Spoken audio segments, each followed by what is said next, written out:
تقتلوا الصيد وأنتم حرم ومن قتله منكم متعمدا فجزاء مثل ما قتل من النعم يحكم به ذوى عدل منكم هديا بالغ الكعبة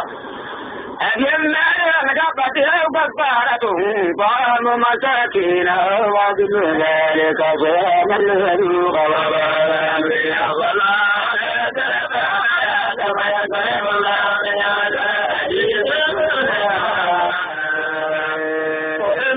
لكم صيد البحر طعامه متاعا لكم وللسيارة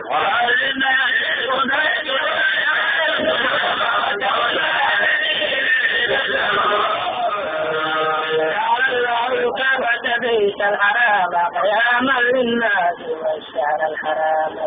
والغلام عند ذلك اعلموا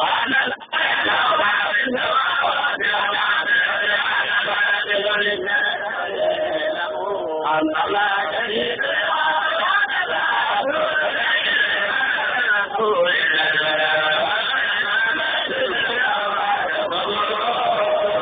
ولا يزال الخبيث والطيب وعجبك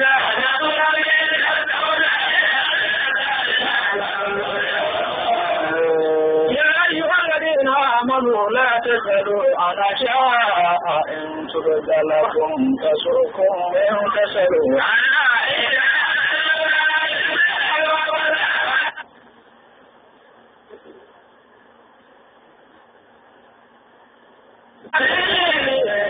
ما جعل الله من بحيرة ولا دائرة ولا وسيلة ولا حام ولكن الذي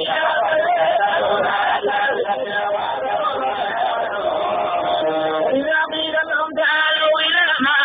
أنزل الله وإلى رسوله قالوا حسبنا ما وجدنا عليه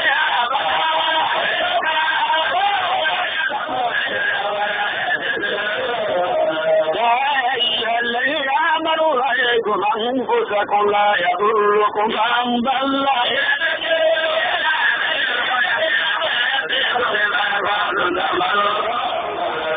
يا أيها الذين آمنوا شهادة بينكم إذا حضر أحدكم الموت بين الوصية اثنان ذوى عدل منكم أو آخران من غيركم أو ضربتم في الأرض فأصابكم مصيبة الموت تحبسونهما من باب الصلاة فيقسمان بالله إن ارتبتم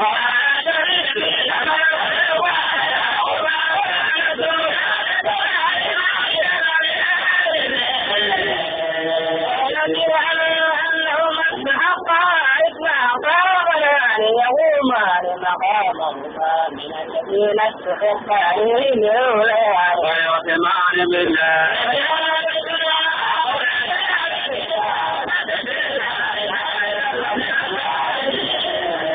لذلك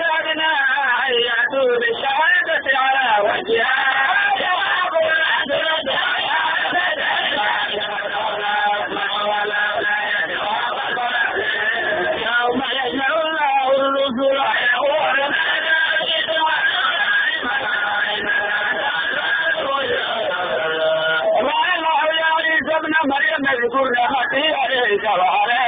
جدك إذ أيدتك بروح القدس تكلم الناس بالمال وكلم وإذ علمتك الكتاب والحكمة والتوراة والإنجيل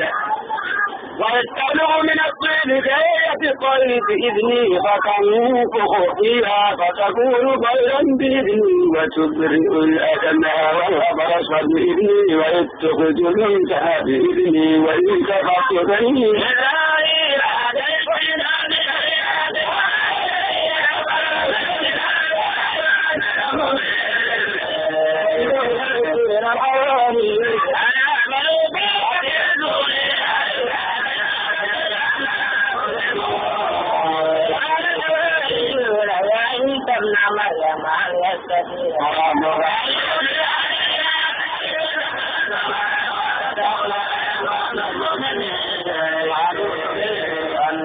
منها وتزعل